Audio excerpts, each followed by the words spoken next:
slogan ya mwana mboka Coutinho Fernando o azali pasteur oyo asalaki musala ebele awa na Congo. Mais tola mokaboye, c'est un monsieur qui s'autoproclame aujourd'hui mokolo mouvement Sauvons le Congo. Et chose grave, mouvement ebotamina Kenya directement ba élire président ya mouvement wana et ba investir ya candidat na bango na élection ya 2028. Ngana kanisa ki bolobaki boyo longola Tshilombo avant deux mandats na ye. Parce que la loi reconnaît des mandats. Mais vu l'ampleur de la guerre que vous avez imposée, nous sommes prêts et tentés de le dire qu'il n'y a pas un mandat pour lui pour le moment. Parce que pression bozanango ya koyo ko kambali su mboka oyo bino ba Rwandais. Pression bozo sala pona koya lisusu ko mboka oyo en otage. Eza tanto ko tikela bino lisusu te. To tikela bino tant boka matamboka en otage, bo ba exploiter minerai tala Twangi Zamaining, tango Zumoto, moni ba Congolais de Basepeli. Balobi tant que l'or du Congo est allé exploiter pour l'intérêt ya Bapaya, Babeta Yango Koufa. Et comme en 2028,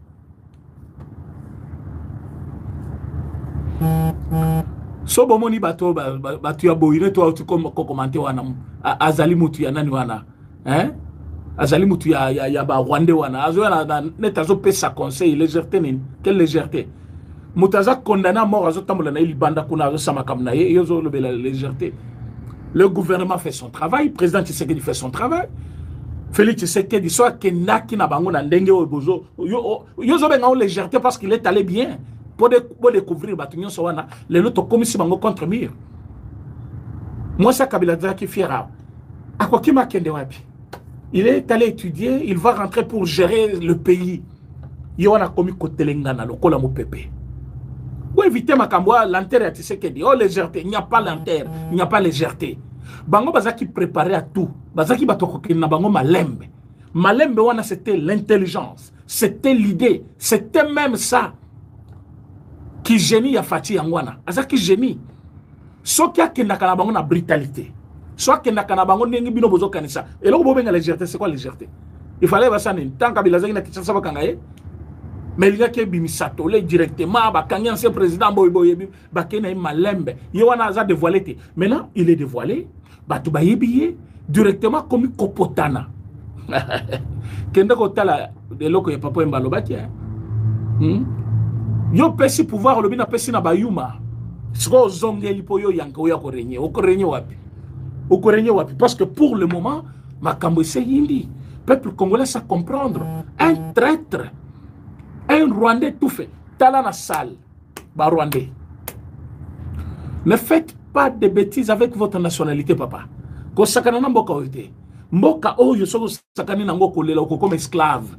Congolais nyon se place aux alliés ou les mboka na yo.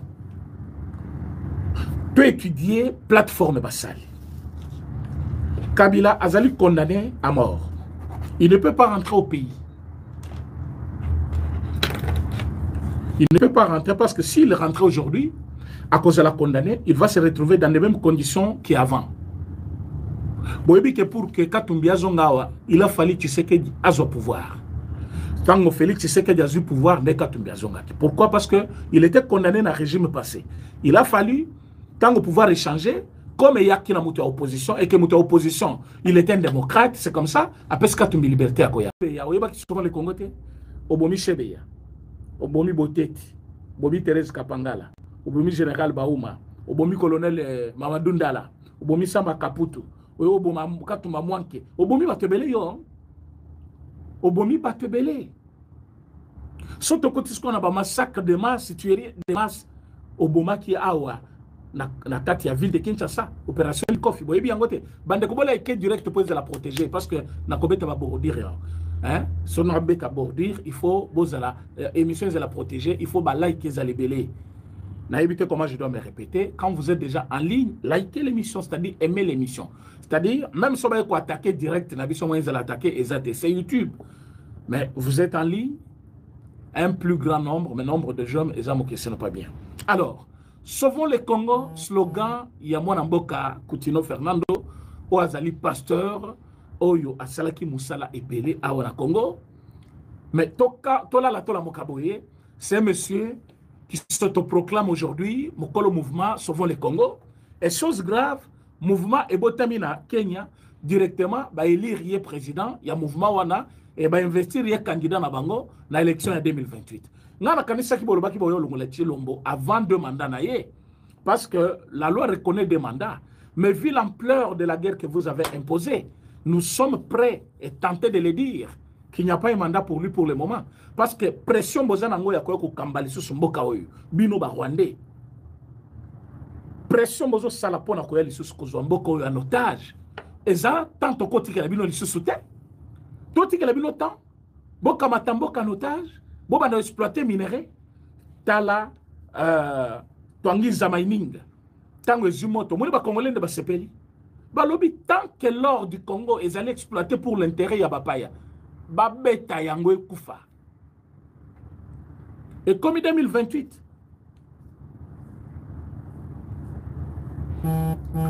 so bomoni bato batu ya boire to tu comme commenter wana azali mutu ya nani wana azali mutu ya ba Rwandais wana azoya net azo pesa conseil légèreté nini quelle légèreté mutaza condamné à mort azo tambola na ilibanda kuna azo samaka na ye yozo le la légèreté. Le gouvernement fait son travail, le président Tshisekedi fait son travail. Félix Tshisekedi soit kenaki na bango na ndenge obozo yozo benga légèreté parce qu'il est allé bien pour découvrir batunyo sowana les autres commissions bango contre mur. Moi ça Kabila qui fiera. À quoi qui m'a kende wapi? Il est allé étudier, il va rentrer pour gérer le pays. Yona komi kotelengana lokola mo pepe. Pour éviter ma kamboa l'enterre à Tshisekedi. Oh légèreté, il n'y a pas l'enterre, il n'y a pas légèreté. Bango bazaki préparé à tout. Bazaki batoko na bango malembe. Malembe wana c'était l'intelligence, c'était l'idée, c'était même ça qui génie a fati yangwana. Azaki génie. Soki akendaka na bango na brutalité. Soit kendaka na bango ndenge bino bozo kanisa. Et là bobenga légèreté, c'est quoi légèreté? Il fallait basane tant Kabila zaki na Kinshasa bakangaye. Mais il y a qui bimisato directement bakangi ancien président boy bakena malembe. Yewana aza dévoilé. Maintenant, il est dévoilé. Batu bayebiye directement comme kopotana. Kende ko tala de loko ya papa mbalo baki. Yo pesi pouvoir lobi na pesi na bayuma. Siko zongeli po yo yanko ya korenye. Okorenye wapi? Okorenye wapi? Parce que pour le moment, makambo se yindi. Peuple congolais ça comprendre. Un traître. Un Rwandais tout fait. Tala na salle. Ba Rwandais. Ne faites pas de bêtises avec votre nationalité, papa. Ko sakana na mboka oite. Mboka oyo soko sakani na ngoko lela oko comme esclave. Congolais nyon se place aux alliés ou eza mboka na yo. Peut étudier plateforme basali. Kabila azali condamné à mort. Il ne peut pas rentrer au pays. Il ne peut pas rentrer parce que s'il rentrait aujourd'hui, à cause de la condamnée, il va se retrouver dans les mêmes conditions qu'avant. Boyebi que pour que Katumbi Zongawa, il a fallu Tshisekedi à son pouvoir. Quand Félix Tshisekedi a eu pouvoir, n'est Katumbi Zongawa. Pourquoi? Parce qu'il était condamné dans le régime passé. Il a fallu, tant au pouvoir échanger, comme il y a qui n'a pas opposition, et que l'opposition, opposition, il était un démocrate, c'est comme ça, après ce Katumbi liberté à Koyao. Donc Kabila va rester jusqu'en 2028 en dehors du pays. Poison dans le Congo, il faut justice à Mboka Nabiso et l'Ongola, ba peine n'y se tient sur lui. Mais pour le moment, tous allez kokangaye ce qui a nyati makolo. Maintenant, lui, il est recherché par la justice. Frank Djongo Azali est recherché par la justice.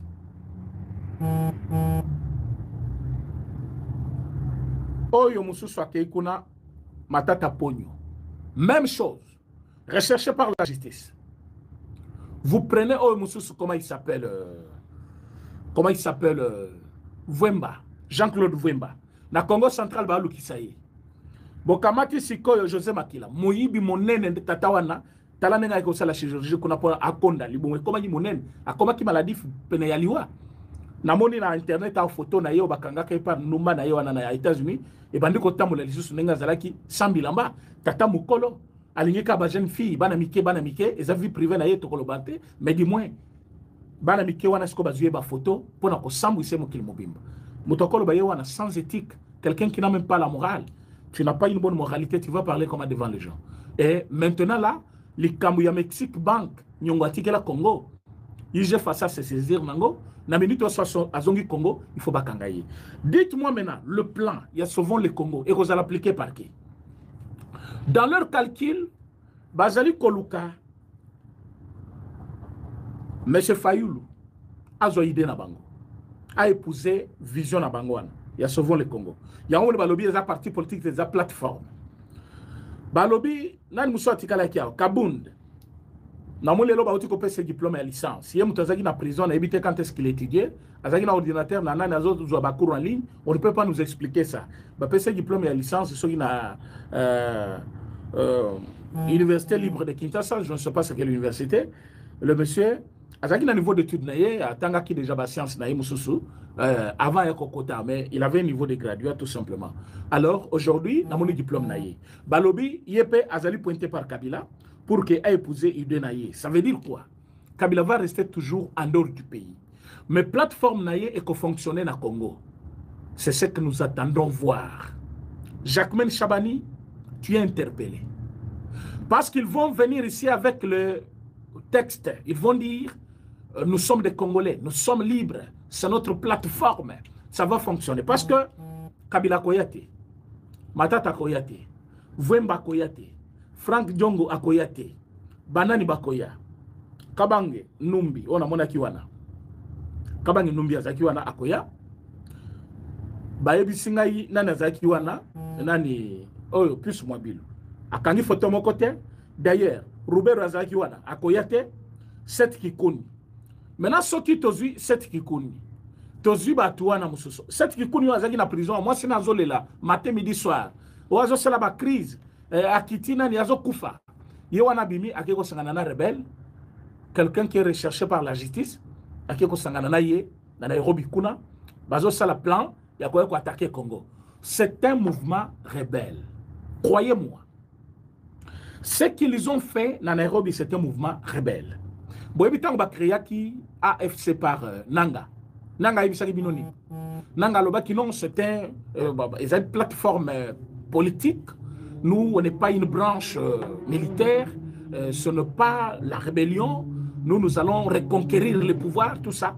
Rappelez-vous Nanga, Makambo Lobaki. Alors, on n'a pas peur de qui que ce soit. La justice de notre pays est ça la moussala nayango. Tout ça, exemple, Bokasi a Fachi. Donc, Fachi est fort. Ache Bangonion sont contre mur. Analyse au Kabasuba Bossa Salaki Angona micro ya Moutakoye Kamalade Ndekwana, monsieur Nani Perloir.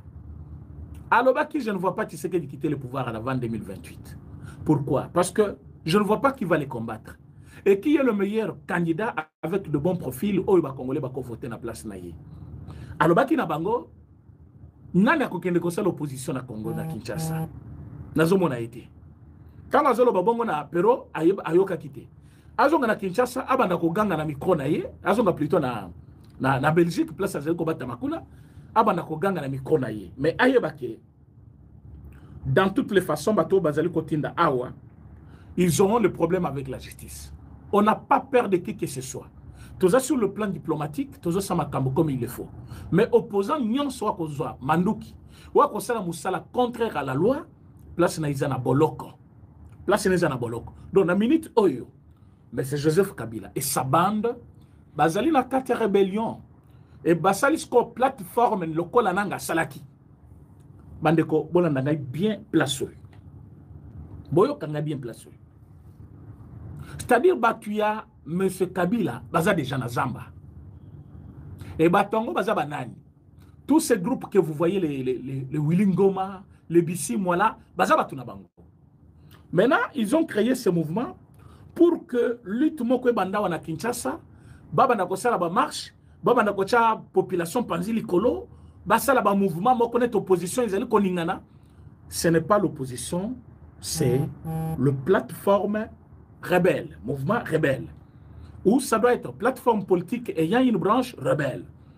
Pourquoi? Parce que Kabila égale Nanga, Kagame, Willingoma et Bissimwa. Botali Makambo Bango Basali Kuna est très applaudi par les M23. Et ce gens ici pensent que les Congolais sont des enfants. Les Congolais ont tout oublié. Les Congolais ne savent pas ce qui se passe. Et ils pensent qu'ils peuvent embrouiller les Congolais, tout ça. Non, non. Cette étape, c'est déjà dépassé. Les Congolais bazali avec les deux pieds sur terre. Les Congolais sont à mesure de déceler chaque mouvement aux Ali Kosala pour dénommer yo, nommer yo plutôt, nengo aux rebelles. Et dans la minute, tout est clair. Place Baké Kosala, Nairobi. Place Kabila placé moi Sinaï. Bazali à l'abri. Bangi, Bakanga Bangote. Kuna nakati ya Kenya. Place rébellion ya monene oye botamaki. Parrain na bango nani? Président ya Kenya wana. Le président ya Kenya avec pouvoir ya Kinshasa. Est-ce que Bazali en bon terme? Non. Bango Bazali ko activer mouvement wana ya Joseph Kabila. Bapesi bango moyen, bapesi bango salle. Je vous ai dit que Kabila lui-même était venu avec 4 200 000 pour ne reçu à l'Okouana. Avec le peu de nombre de gens que vous avez vu, mais 4 200 000 $, et Bima qui pour organiser organisation et l'Okouana. Au moment où nous sommes en train de parler avec vous, Bazali Kolukaskoyo, Kabange Numbi, Tangwa Kozonga Awa, Seth Kikuni, Reimo Chibanda, Mususu wana Zaki wana, Nani Patient, Saïba wana, Asaki Manaye, Azakasoki na Namibi kuna, Bazali Libanda. Obemina Kwazawa, il va épouser leurs idées. Tous les caciques de Kabila, ils doivent être arrêtés.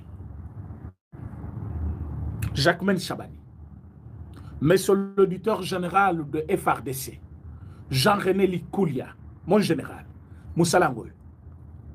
On ne laisse pas le rebelle se pavaner comme ça, comme si Bazala qui n'a pas bango, ou Bazala Kotamola Nenge Balingi. Ce sont des rebelles. De rebelles, il faut les coincer. De rebelles, on les arrête. On ne les met même pas en prison. Il faut que le bango solution au bino boyebi. Il faut que ça la bango nenge bokasa ça la bango susukuna. Bazaba il faut toute liberté parce que ce sont deux rebelles. Un mouvement rebelle. Et botami na mission batunyon so awa babengi yango AFC. Tango lelo to komi ko benga bango AFC bar M23. Tozana bango na do tozo discuter. Mais tango babotama ki kuna baloba ke za plateforme. Bato bazali ko former mouvement. Bango moko baza déjà exilé. Bazo vanda na région moko na ba rebelle. Dites-moi, Kabila zo vanda la Goma, non? Goma, c'est une ville occupée par qui? Par le rebelle. Ils ont créé plateforme, une plateforme politique. Il veut venir reconquérir le pouvoir na Kinshasa. Il va venir par quel moyen? Si ce n'est pas par rébellion. Donc, pas comme à Kinshasa, pas à l'accepter, pour qu'il a postulé, il faut renverser le régime. Alors, Bazaliko projeté 2028. Comme pour dire que Tobo Sani, le 3 ans etikali, 2026, 2027, 2025, ne vous y trompez pas. Ezali, année au bakotika liberté. Ces 3 ans, Bazali na lit, soit élimination physique du chef, soit renversement du régime Mobimba, soit Bazaliko affaiblir le peuple, l'économie du peuple, Bazaliko affaiblir Mboka pour que conditions de vie et comment trop difficiles, le peuple va vivre dans la précarité de dernier niveau, va saboter le pouvoir, va y a président, après va tourner, regarde vers lui. Donc, on ne doit pas se confier à eux parce qu'ils ont dit 2028, comme s'ils vont vous laisser libre de travailler. Non. Pendant ces 3 ans, ils vont faire des trucs. Ils vont avancer. C'est à nous maintenant, le peuple congolais. Comme tout ce qui est rebelle. Ba complice na bango nyoso bazaki na Nairobi. Ceux qui bazongi il faut bazonga na prison. Cette qui kuni, ceux qui mutoyi bi 1000 fois akokota pe prison 1000 fois. Il faut bokanga yebo tia na prison. Yango yo babela kamalali ya barin. Yango yo basena bango bakenda kakolela libanda ya porte. Yango yo mama na ya kaleli ala kisinenga linga kufa ba tension. Mwana azo sangana na ba rebelle kuna mama na ya zate azo mona na te. Siko bakokanga ye mama na ya kubima. Donc, l'heure est grave, peuple congolais. L'ennemi, mbongo nyoso ya zwaki na Congo, na évité. Nazaki na émission moko awa. Ya beti wana mutu ya malade andeke wana Pero Luara alakisaki ndenge Kabila yibi misolo ebele na Congo. Kabila zale mobomi ayibi misolo ebele tata oyo ozali koluka nini. Mais lelo na mona jo wana bakangi foto na Kabila na lakisaki bino pe jo na yibi te so boyebi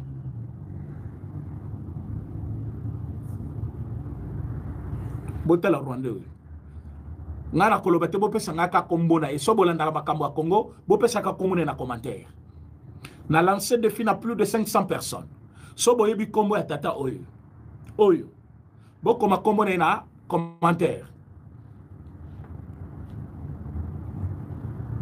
Il est là, c'est un Rwandais ba Congolais oyo nyonso ba yebi histoire ya Congo ba yebi bopesa nga kombo na ye azaki pe na nani na Kenya tata obomoni azaki na Kenya azaka na mboka oyo asali nini lelo azongi pembeni ya Kabila. Allez-y comprendre Bizé Makara kombo nani muto akomi Frank Mosuko. Félicitations monsieur Frank, ozali pena vacciné congolais olandaka makambo ya Congo. Donc excusez-moi, je cherchais cette émission là. Pero Luara a sokola ki Kabila awa alobi afingi lelo na mona ye na mwa veste na ya muki asomba ki na ibite alinga zonga nani. Mais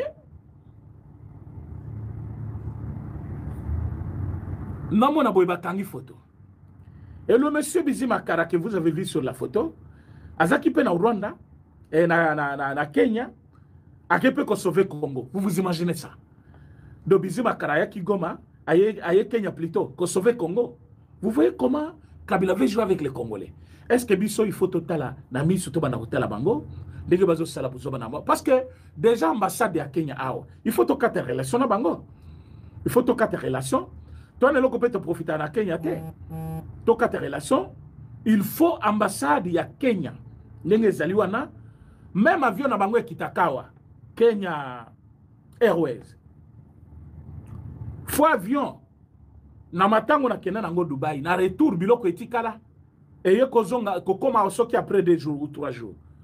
Compagnie moko ezanga tina ezali compagnie moko lelo il faut to barrer yango ezali suna Congo te soki Kenya Airways il faut que alors soto silisi il faut ambassade ya Batwana mobali yeyo mokolo sauvons le Congo Kotino yewana batebele ba yebiye de mokolo sauvons le Congo eza obango basali na Kenya te. La vidéo que je suis en train de chercher, je publie ça tout de suite, mais c'est comme si la connexion est lente. C'est la vidéo de M. Pero Luara, Wazali Kolakisa Ndenge, M. Kabila, Aïbi Mingi na Congo. Pourquoi Alingi Kovanda Kimiate après Koyiba, M. Lebele na Katia Congo. Mais lelo, na moni bake ko kanga photo bazo serrer ba ceinture. Le monsieur a beaucoup volé au Congo. Mais après avoir volé au Congo, il trouve qu'il a encore beaucoup à faire au Congo. Esprit que Zongelier. Mais comment cet homme, Oaïbi Misolebele na Congo, attesté et connu par tout le monde qu'il est voleur, les lobo kamati, bo sangani na ye, bo boya kobo malisu ba Congolais, après bo benye loko na bino na sauvons les Congo. C'est une bêtise qui ne doit pas être acceptée par d'autres Congolais. C'est pourquoi je demande à beaucoup de Congolais, soki tolingi réellement Congo batunyo so bakenda ki Kenya tango bazali kozonga il faut bakuta na biso na nzela na bango tango bazali kozonga il faut bakuta président de la République bakuta ba peuple congolais bakuta batunyo so bazana Congo to telemeli bango comme un seul homme. Plus de bêtises au Congo. Pourquoi? Parce que motunyo so commis à la moki akia sali rébellion azongi aye kotestango na Congo nani nanga yela kibino Aïbisibino, non, ce n'est pas une rébellion. Naye ko sala mouvement nangai kaka boy boy. Mais lelo, bozali comme on a les koleka, azali na kata koboma peuple congolais. Alors, nous n'allons pas laisser ba congolais ba kufa kaka onoya tolérance, démocratie et autre chose. À un moment donné, sokibi somoko. Tobandi ko s'attaquer na Batwana. Tobandi ko s'attaquer na bango. Mosala bibi kapinga kendaki ko sala na Nairobi yango wana. Yewana azobinela Wembi. Mosala kendaki ko sala yango wana. Azobina bina, azola kisa liboso na ye, azola kisa sima na ye. Mwana mwasi mubimba, musala yoke ko sala na Kenya yango wana. Je partais na ba émission na ye, na iba kite kazali diabolique jusqu'à ce niveau. Botala nenga azola kisa basima na ye. Mwasi mubimba, olunge poto, oya kobinela mobali moko ya batu boye. Na niveau ya Kenya, je me pose des questions. Soki azali lisu na valeur oyo toko benga mwasi yango tango pasteur Guillaume tellement ki kofinga yebo bato balobi on n'insulte pas une femme mais regarde ya mutata musa ki sango na poto ke non pasteur Guillaume akenaki na mbongo aye kopesa ba combattant babeta ki aye kopesa bato mbongo babeta pero tala yo na kuna na Kenya azobina bina tala mabina bibi kapinga azobina tala tanenga azobina azobine la Wembi, azobine la Yeboui, sans charisme, sans dignité, sans quoi que ce soit. Moutoumoko donc tina mon côté, regarde. Alors, on peut tous comprendre combien Batubazanga tina bazali. Mais quand elle parle, au commun Moutoumoko a vendu na poto on a 20 ans. Azolanaye, maman parle, tozo yoka, moke kofi, Batubazo bomamboka bangwana. Bake ko sangana na babizi makara. Bizi makara. Na moninde komoko komi ministre de l'Intérieur na moment ya musée et ministre de l'Intérieur c'est la sécurité botala combien mboka na biso etekemaki depuis entrée ya musée pe malgré toi qui kolimbi ça y azaki base ya makambo ebele nous voulons pas mélanger tout mais au moins musée mutayaki na bato ba rwandais même si alobaki na bango bazonga est-ce que bazonga ki bango nyonso bazonga bango nyonso te aujourd'hui comme conséquence tous allez subir. La même personne maintenant se réunissent. Ils allez se réunir pour faire quoi? Ils veulent rebondir sur les institutions de la République. Ils veulent sauter premier dans l'élection en 2028. Et où sont les Congolais? Kabila n'est pas congolais. Bijima Kara n'est pas congolais. Urubero n'est pas congolais. Makenga n'est pas congolais. Bisimo n'est pas congolais. Maintenant, bazo bengalet ba vwemba wana batata moko ba koli mitwe se komi libanga donc bayebi lisusu ko raisonner te oyo Frank Diongo ndenge babetaki ba mura ya Kabila babetaki ba vimbisi na prison tango akoti kuna à perdre mémoire so botali Diongo bien depuis abima prison il ne raisonne pas bien na yebite so bomuna kango depuis Frank Diongo abima prison il ne raisonne pas bien ndenge Frank Diongo boyebaki avant kota prison il est devenu on dirait kiol moko boye il ne raisonne pas bien maintenant basangisi bango batie bango wana. Non, pas Congolais, Bangoye. Non, ce sont des Rwandais qui viennent.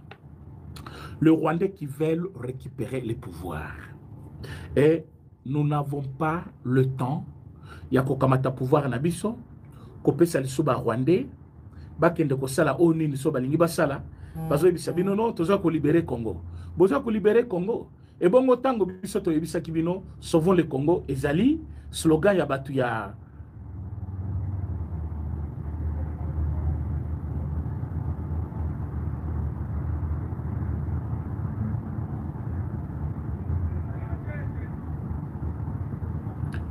pasteur Yabat Bokamatié, Bobomiye, pour rien. Regardez celui-ci, même Sotobaré. Wazana katikati wana. Nyarugabu ye wana. Bomoni Nyarugabu. Nyarugabu wazawana. Bizima Karazali. Bozalina Ruberwa. Bangonyo soba sangani. Baya ko battre campagne na Congo. Babi Misa Kabila président. Même ceux qui bisoba Congolais tous en pena bazoba. Même ceux qui bisoba Congolais tous allez ko raisonner. Tout kamatali suba tata oyo tozongi sabango awa. Est-ce que tozali na mitou en place tozali ko raisonner ou to komi bazoba parce que soki réellement bon émission na zaki koloka yango. Si un problème vous arrive, j'ai dit ici sur ce plateau, monsieur Kabila, si un problème vous arrive dans ce pays, vous porterez seul la responsabilité parce que vous êtes foncièrement mauvais. Ce pays vous a tout donné, monsieur. Vous prenez le pouvoir à 29 ans. Vous êtes arrivé en botte à caoutchouc avec des matelas sur la tête. Qu'est-ce que vous voulez encore? Vous avez 48, 49 ans aujourd'hui, milliardaire. 120 concessions minières à travers la République. 120 concessions minières. À travers le monde, dans les îles Vierges. Lisez le rapport Bloomberg, lisez le rapport Reuters. Kabila a des sociétés qui coûtent des milliards. Lui-même, individu, est plus riche que le Congo. Qu'est-ce que vous cherchez encore? Il est plus riche que le Congo. Voilà. 29 ans président de la République. Vous sortez comme président de la République à 47 ans. Vous avez toute la vie devant vous. Faites votre vie. Laissez la politique.